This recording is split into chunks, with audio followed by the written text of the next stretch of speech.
Les repito, caballeros, que su encuesta es inútil. Enciérrenme para siempre si quieren. Ejecútenme si necesitan una víctima para propiciar la ilusión que ustedes llaman justicia. Pero yo no puedo decir más de lo que ya he dicho. Todo lo que puedo recordar se lo he contado a ustedes con absoluta sinceridad.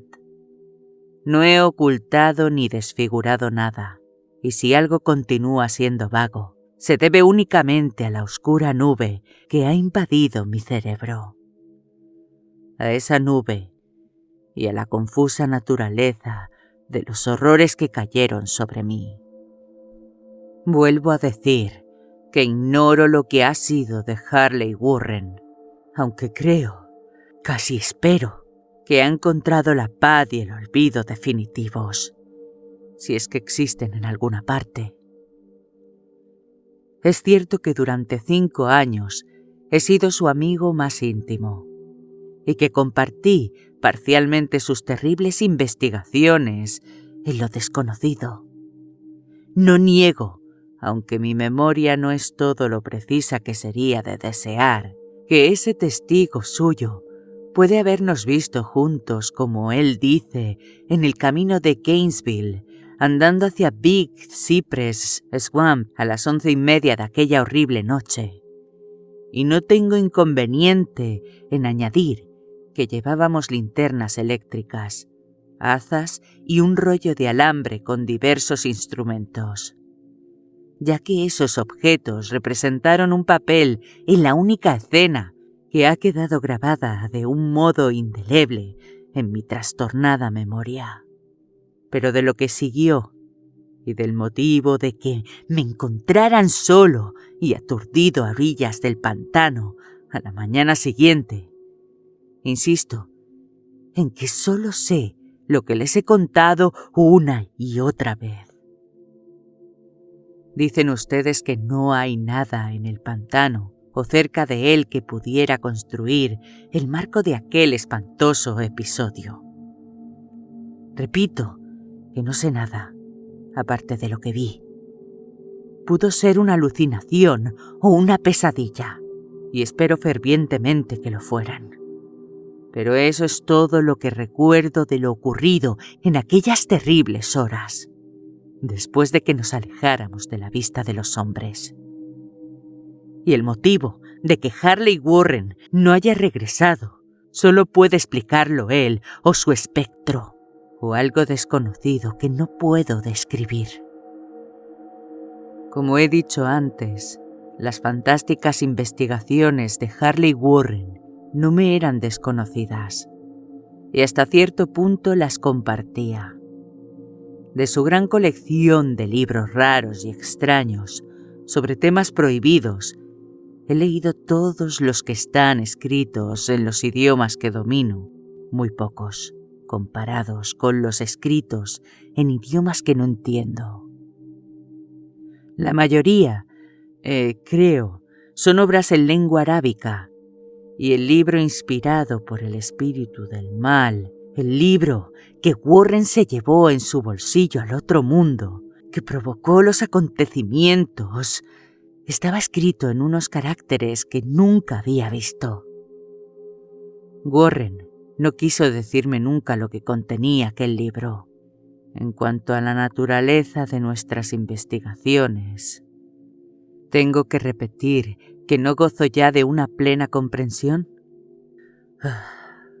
Encuentro misericordioso que sea así, ya que eran unas investigaciones terribles, que yo compartía más por renuente fascinación que por verdadera inclinación.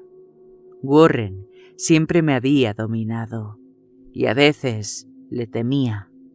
Recuerdo cómo me estremecí ante la expresión de su rostro la noche anterior al espantoso acontecimiento, mientras hablaba interrumpidamente de su teoría de que ciertos cadáveres no se corrompen nunca, sino que permanecen enteros en sus tumbas durante 1.000.000 de años. Pero ahora no le temo, ya que sospecho que ha conocido horrores más allá de mis posibilidades de comprensión. Ahora temo por él. Repito que no tenía la menor idea de nuestro objetivo de aquella noche. Desde luego, tenía mucho que ver con el libro que Warren llevaba. Aquel libro antiguo en caracteres indescifrables que le había llegado de la India un mes antes, pero juro que ignorábamos lo que esperábamos descubrir.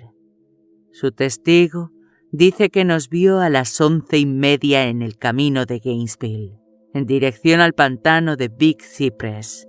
Probablemente es cierto, aunque yo no lo recuerdo claramente. En mi cerebro solo quedó grabada una escena y debió producirse mucho después de medianoche, ya que una pálida luna en 4 menguante estaba muy alta en el cielo, velada por gasas semitransparentes. El lugar era un antiguo cementerio, tan antiguo que temblé ante las múltiples evidencias de años inmemoriales. Se encontraba en una profunda y húmeda hondonada, cubierta de musgo y de maleza, y llena de un vago hedor que mi fantasía asoció absolutamente con piedras en descomposición. Por todas partes veíanse señales de descuido y decrepitud, y parecía acosarme la idea de que Warren y yo éramos los primeros seres vivientes que invadíamos un silencio letal de siglos. Por encima del borde de la hondonada, la luna menguante atisbaba a través de los fétidos vapores que parecían brotar de ignotas catacumbas, y a sus débiles y oscilantes rayos pude distinguir una repulsiva formación de antiquísimos mausoleos, panteones y tumbas, todos en estado ruinoso, cubiertos de musgo y con manchas de humedad, y parcialmente ocultos por una lujuriante vegetación. Mi primera impresión vivida de mi propia presencia en aquella terrible necrópolis se refiere al acto de detenerme con Warren ante una determinada tumba y de desprendernos de la carga que al parecer habíamos llevado.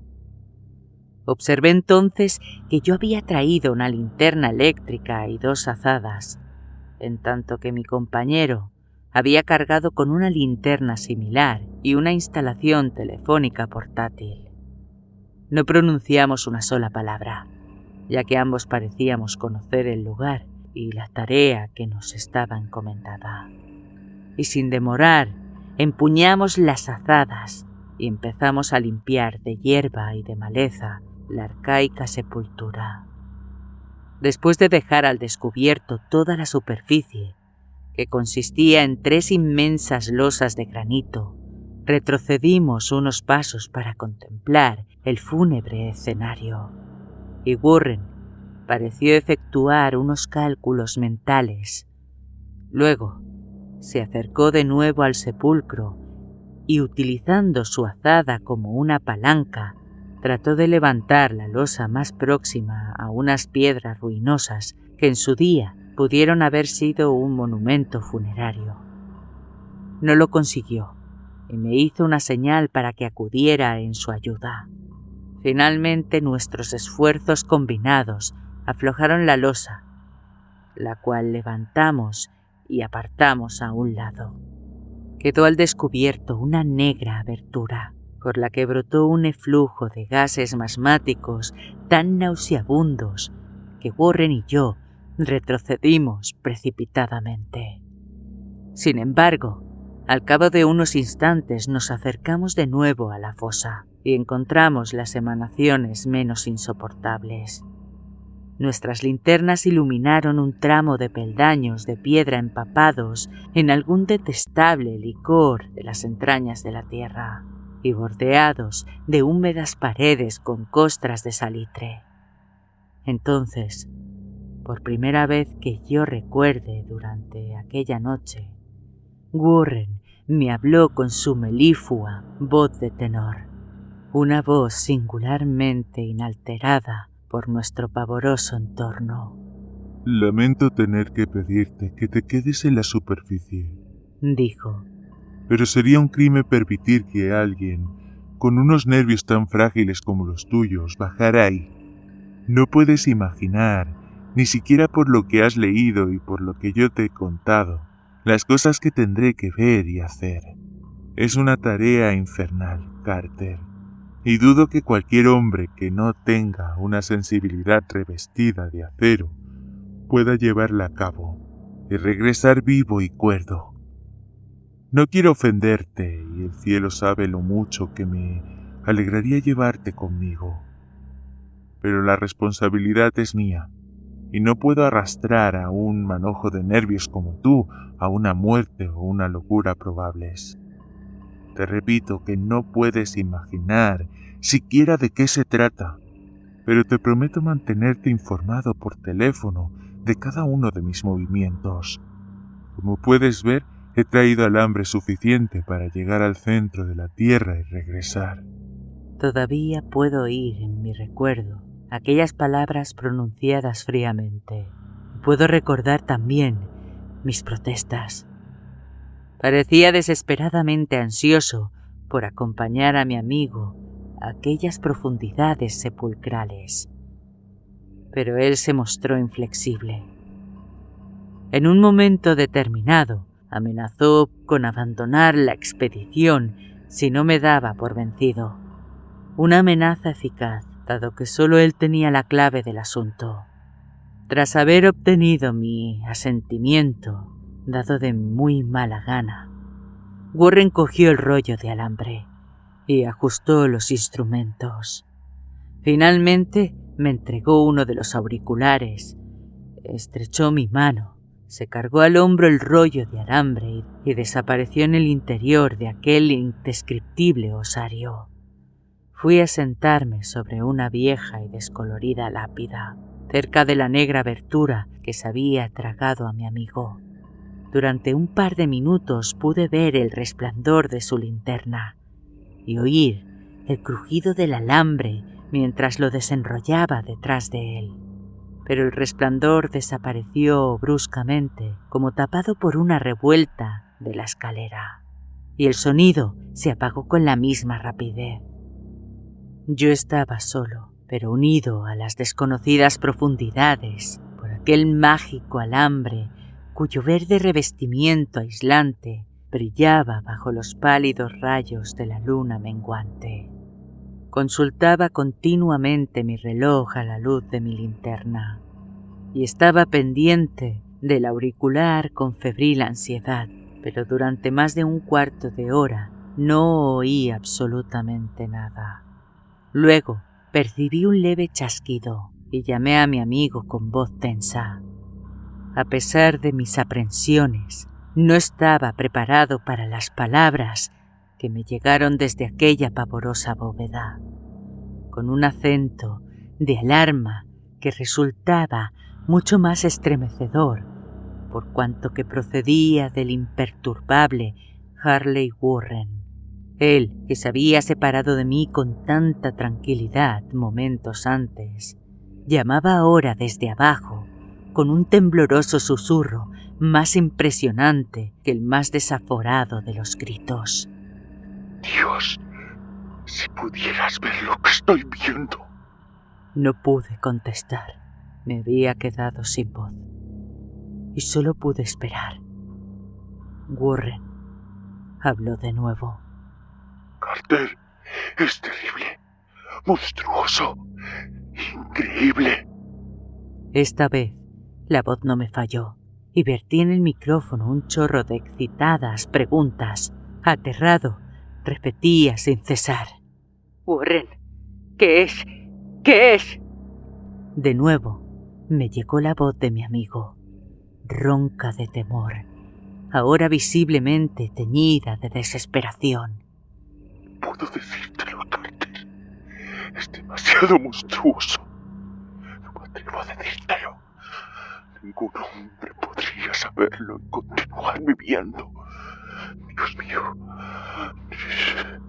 nunca había soñado nada semejante. Silencio de nuevo, interrumpido solamente por mis ocasionales y ahora estremecidas preguntas. Luego, la voz de Warren con un trémulo de desesperada consternación. Carter, por el amor de Dios, vuelve a colocar la losa y márchate si puedes. ¡Apresa! ¡Déjalo todo y márchate! ¡Es tu única oportunidad! ¡Haz lo que te digo y no me pidas explicaciones! Le oí, pero solo fui capaz de repetir mis frenéticas preguntas. A mi alrededor había tumbas, oscuridad y sombras. Debajo de mí, alguna amenaza más allá del alcance de la imaginación humana. Pero mi amigo estaba expuesto a un peligro mucho mayor que el mío. Y a través de mi propio terror, experimenté un vago resentimiento al pensar que me creía capaz de abandonarle en semejantes circunstancias. Se oyeron mis chasquidos, y tras una leve pausa, un lamentable grito de Warren. ¡Dale esquinazo! ¡Por el amor de Dios! ¡Coloca de nuevo la losa y dale esquinazo, Carter! La jerga infantil de mi compañero, reveladora de que se encontraba bajo la influencia de una profunda emoción, actuó sobre mí como un poderoso revulsivo. Formé y grité una decisión. ¡Warren, resiste! ¡Voy a bajar! Pero ante aquel ofrecimiento, el tono de mi amigo se convirtió en un alarido de absoluta desesperación. ¡No! ¡No puedes comprenderlo! Es demasiado tarde. Y la culpa ha sido mía. Coloca de nuevo la losa y corre. Es lo único que puedes hacer ahora por mí. El tono cambió de nuevo, esta vez adquiriendo una mayor suavidad, como de resignación sin esperanza. Sin embargo, seguía siendo tenso debido a la ansiedad que Warren experimentaba por mi suerte. Date prisa. Corre antes de que sea demasiado tarde. No traté de contradecirle. Intenté sobreponerme a la extraña parálisis que se había apoderado de mí y cumplí mi promesa de acudir en su ayuda. Pero su siguiente susurro me sorprendió todavía inerte en las cadenas de un indescriptible horror. Carter, apresúrate. Todo es inútil. Tienes que huir. Es mejor uno que dos. La losa. Una pausa, más chasquidos. Luego, la débil voz de Warren. Todo va a terminar. No lo hagas más difícil. Cubre esos malditos peldaños y ponte a salvo. No pierdas más tiempo. Hasta nunca. Carter, no volveremos a vernos. El susurro de Warren se hinchó hasta convertirse en un grito que paulatinamente se hizo a su vez y se hizo un alarido que contenía todo el horror de los siglos. ¡Maldita sea! ¡Los seres infernales! ¡Hay religiones de ellos! ¡Dios mío! ¡Huye! ¡Huye!